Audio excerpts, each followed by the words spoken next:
दोस्तों, आज हम बात करने वाले हैं ब्रह्मा जी की। ब्रह्मा जी हिंदू धर्म में सृष्टि के रचयिता देवता माने जाते हैं। वे ब्रह्मांड की उत्पत्ति के मूल स्रोत हैं और उन्हें सृजनकर्ता के रूप में पूजा जाता है। उनके बारे में विभिन्न पुराणों और शास्त्रों में अनेक कथाएं मिलती हैं।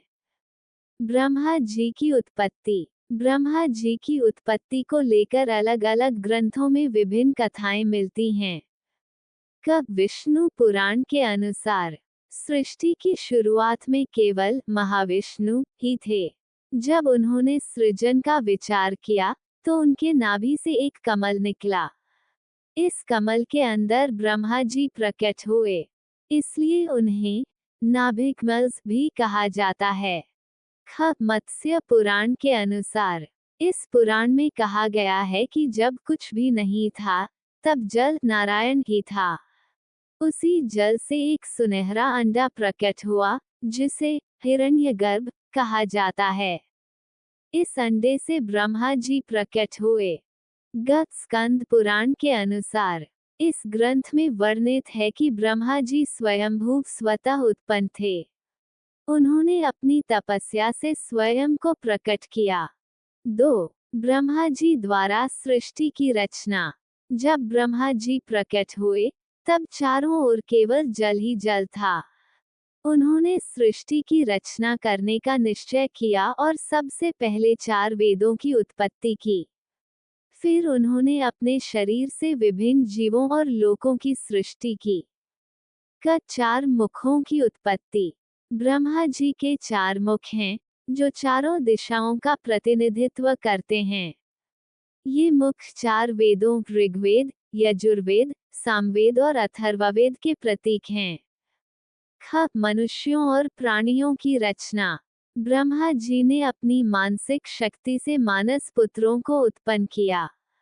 ये हैं मरीचि, अत्रि, अंगिरा, पुलह, पुलस्त्य, क्रतु, वशिष्ठ, प्रचेतस, दक्ष, नारद। इन ऋषियों ने आगे सृष्टि का विस्तार किया।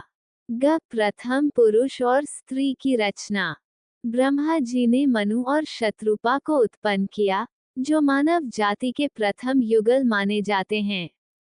3. ब्रह्मा जी और सरस्वती देवी। ब्रह्मा जी की पत्नी सरस्वती देवी मानी जाती हैं, जो विद्या, संगीत और ज्ञान की देवी हैं। एक कथा के अनुसार ब्रह्मा जी ने सरस्वती को अपने मन से उत्पन्न किया। वे अत्यंत सुंदर थीं और ब्रह्मा जी उन पर मोहित हो गए। उन्होंने सरस्वती की ओर देखने के लिए 5वां सिर उत्पन्न कर लिया, लेकिन शिव जी ने इसे अनुचित मानकर उनका 5वां सिर काट दिया। 4. ब्रह्मा जी की पूजा क्यों नहीं होती? ब्रह्मा जी के पूजन का उल्लेख बहुत कम मिलता है। इसके पीछे मुख्यतः 3 कथाएं प्रसिद्ध हैं। शिव जी का शाप। एक बार ब्रह्मा जी और विष्णु जी के बीच यह विवाद हुआ कि कौन श्रेष्ठ है। तब एक ज्योतिर्लिंग प्रकट हुआ, जिसकी न तो आदि थी, न अंत। ब्रह्मा जी ने झूठ बोलकर कहा कि उन्होंने ज्योतिर्लिंग का आदि खोज लिया है। इस छल के कारण भगवान शिव ने उन्हें शाप दिया कि उनकी पूजा नहीं होगी। सरस्वती जी का श्राप। एक कथा के अनुसार ब्रह्मा जी ने सरस्वती जी का अपमान किया, जिससे क्रोधित होकर उन्होंने शाप दे दिया कि पृथ्वी पर उनकी पूजा नहीं होगी। विष्णु जी की श्रेष्ठता। ब्रह्मा जी को सृष्टि निर्माण का कार्य दिया गया, जबकि पालन का कार्य विष्णु जी को सौंपा गया।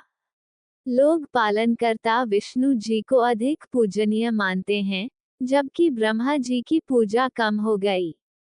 5. पुष्कर का ब्रह्मा मंदिर। पूरे भारत में ब्रह्मा जी का केवल एक प्रमुख मंदिर राजस्थान के पुष्कर में स्थित है। कहा जाता है कि जब ब्रह्मा जी ने यज्ञ करना चाहा, तो उनकी पत्नी सरस्वती समय पर नहीं आई। तब उन्होंने एक अन्य स्त्री गायत्री से विवाह कर लिया। सरस्वती के शाप के कारण उनकी पूजा केवल पुष्कर में सीमित रह गई। निष्कर्ष, ब्रह्मा जी हिंदू धर्म में सृष्टि के रचयिता के रूप में पूजनीय हैं, लेकिन विभिन्न कारणों से उनकी पूजा बहुत कम होती है। वेदों, पुराणों और शास्त्रों में उनके योगदान को महत्वपूर्ण बताया गया है। वे सृजन के प्रतीक हैं और ज्ञान की देवी सरस्वती से